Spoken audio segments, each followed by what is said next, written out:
Hello! I like One Piece. I like One Piece a lot. So much so that I binged every single One Piece film and TV special. And I had some thoughts.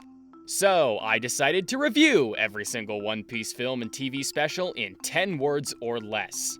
The films are obviously pieces of One Piece media that had theatrical debuts, and the TV specials, pretty much whatever was listed on Fandom because I couldn't be bothered to dig any deeper than that. I also threw in a couple of OVAs just to make the list a bit even. The films and specials will be listed in order from oldest to newest, because why would you do it any other way? Alongside the reviews, you'll see each film ranked in whole numbers from 0 to negative or positive 10. Now, in case this is the first time you've seen a 10 words or less review format before, you should know that a negative ranking does not indicate a worse than 0. It means that I simply enjoyed this piece of media on an ironic level, because sometimes a bad movie is better than one that shouldn't exist.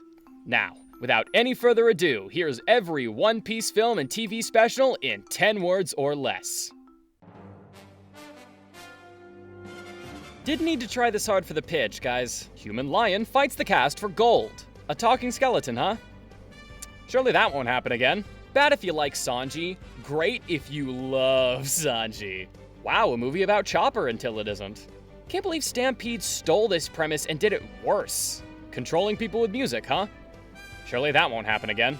As a performer, this irritates me. Zoro wouldn't do that. Someone put body horror in my pirate anime. Man, Oda really wanted to do a samurai story, huh? Human Scrafty fights the cast for gold and a turtle. What do you mean they skipped Ace? This means Chopper wasn't necessary for 3 previous arcs. I love Romance Dawn! No, the other one. No, see, he fought Roger, that means he's the coolest. The CGI can't be intrusive if it's all CGI! A cop thinks cops aren't efficient and resorts to genocide. Still better than the live-action version of this arc. Oh, an episode of that's not a recap, damn it! Everyone looks so gross in this one. Kinda boring, but Buggy steals the show. Luffy vs. Chinchou is better choreographed than all of Dressrosa. Having Foxy on your side does make him less annoying. Man, the Straw Hats get eaten a lot, huh? Human Gold fights the cast for gold. Do you think the animators get tired of these scenes? What do you mean they skipped Blackbeard? Is Usopp the only character okay with being abandoned? And that's all of them. And I know what you're thinking. Which ones are the best? Which ones are the worst? Well, I'm glad you asked, because here's the top and bottom 5 One Piece films and specials. Top 5, number 5, One Piece Film Red. Finally, a recent One Piece film that doesn't follow the trend set by Strong World. Instead of an old man from the old generation, the villain this time is a teenage girl ODing on Adderall. This film succeeds by having a very interesting premise, a villain with strong emotional ties to one of our protagonists that feels real and not forced for the sake of the movie, and the fact that each character who plays an active role gets to be useful. One of my favorite bits is when Bartolomeo literally has to trap Luffy in a hamster ball because otherwise he knows that Luffy would try to escape and fight the main antagonist because he's Luffy. And then Luffy begs Blue and O to help him escape with his door powers because he's about to throw up. This movie also has the unique gimmick of being a musical, and let me tell you, these songs are incredible. Each performance by Otto is amazing with an accompanying animation that really brings the whole thing to life. I do have to dock some points because for some reason it'll just randomly switch to a very noticeably terrible recap and it kind of takes you out of it. Also for the fact that one of the emotional through lines is, see, your dad didn't kill all those people and abandon you, he just abandoned you! All in all, a solid movie, and it's worth the watch for the musical numbers alone. Number 4, Adventure in the Uncharted Oceans Naval. The early One Piece material is hands down the best in the whole series. It was so refreshing to be able to sit down and watch this goofy Saturday morning cartoon. There's plenty of great scenes and character moments that really take you back to when the anime was first starting. Like more simple locales, Sanji being a hopeless flirt instead of a perv, Zoro suffering, etc. The cast this time is limited just to the first 5 Straw Hats, allowing each one time to breathe in their own moments in the spotlight. Most of this special is Nami and Usopp wandering around together, which is just a blast. Also, shout out to this girl who was just thirsting over Zoro and Sanji the whole time. Number 3, A Father's Huge Dream. Genuinely one of the sweetest and most wholesome specials from this entire catalog. A trio of siblings convinces 2 pirates to free them from captivity in exchange for a treasure found by their late father. But the pirates actually love these kids and are willing to give up not just the treasure, but their own lives in order to keep them safe, eventually forming a familial bond. And of course, the Straw Hats are gonna murder some bitches over that. The cast this time is up to Robin, which in my opinion is peak Straw Hat crew, and they all get to be as funny and as silly as they want. This movie also lets all the Straw Hats team up collectively to take out the main villain, which is something they don't get to do as much as they should. Number 2, Baron Omatsuri and the Secret Island. This is a genuine horror film within the One Piece setting, and it works. The animation style is absolutely stellar, making a design choice to have absolutely no shading on any of the characters, which pays off spectacularly.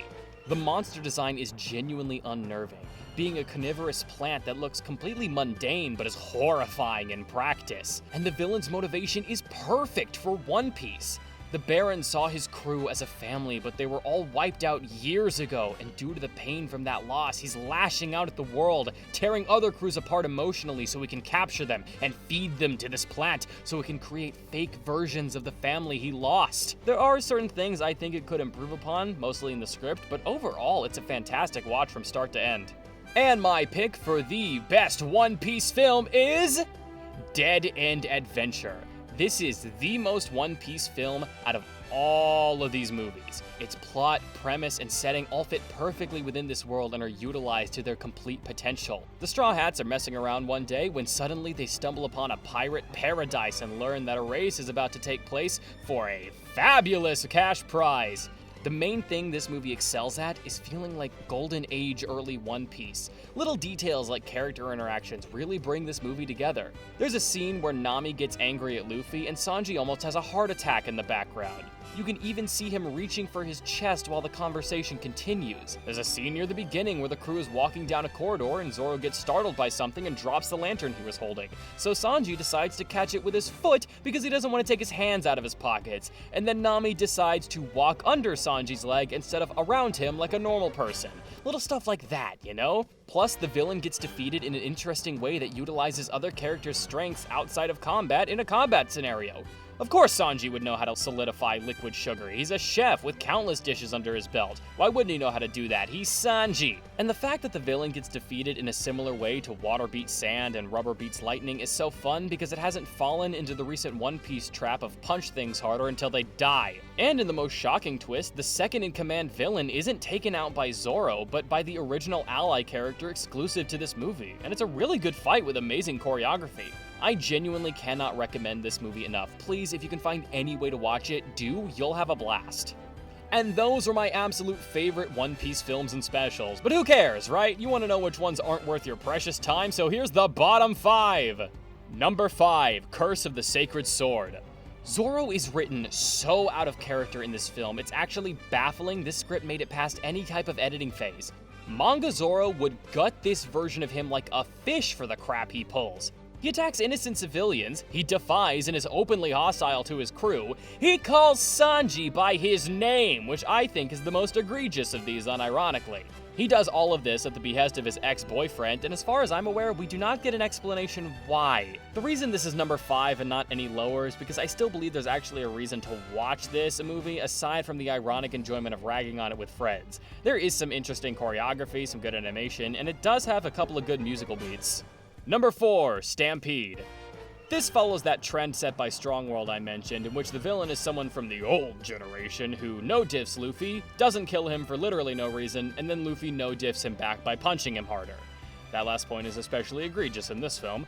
The plot of this movie essentially steals Dead End Adventure's premise entirely, does it worse, and then has some of the worst CGI I've seen in any anime. Normally I'm a defender of that kind of stuff, but for 2019 this is unacceptable. It's also just a cavalcade of every single character in the series, which could be cool, but they don't do anything. They exist just so you can sit a One Piece fan down in front of it and they can clap like a child staring at a shiny object. Hell, they literally introduce a character from the stage plays whose entire power is holograms just so they can have Ace show up for 5 seconds. This movie has barely any substance, and its only good qualities are the fact that it has some fun interactions, a cute outfit for Nami, and Law having an aneurysm trying to corral a bunch of insane people.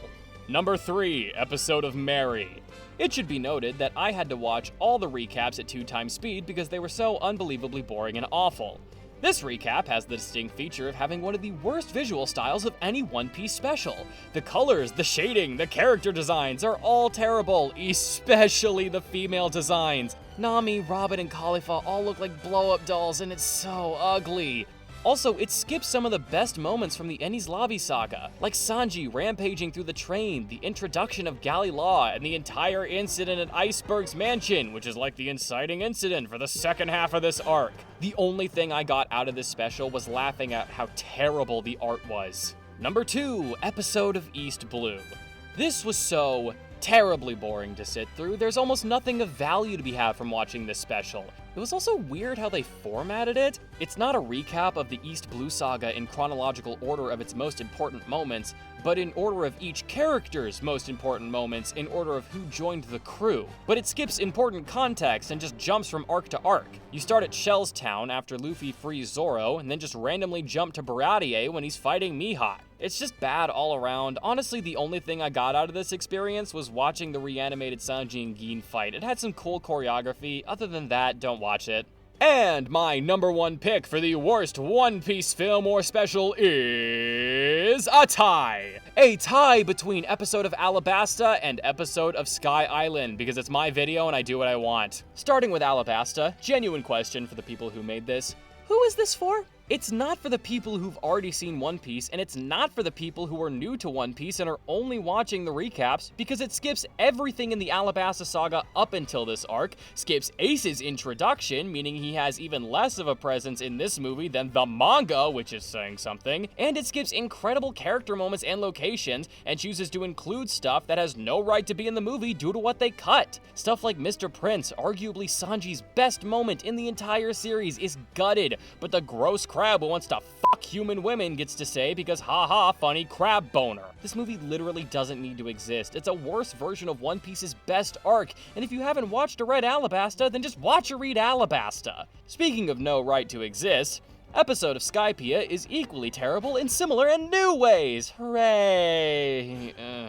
Starting off, this special begins at the start of Jaya and skips 98% of Jaya, meaning important characters like Blackbeard, you know, the main antagonist of One Piece, are omitted. Same with Bellamy and his fight with Luffy. And certain stuff just happens out of order or is changed completely from the source material. But the thing that grinds my gears the most is the Nolan flashback. It isn't reanimated. It's just the original anime footage cropped down to a 16:9 ratio, and it's so noticeably awkward and jarring. I'm not making this up. Not to recommend this special, but you can watch and see for yourself. It's super weird. These two are the absolute worst films and specials One Piece has to offer. Please save yourself the time and do literally anything else.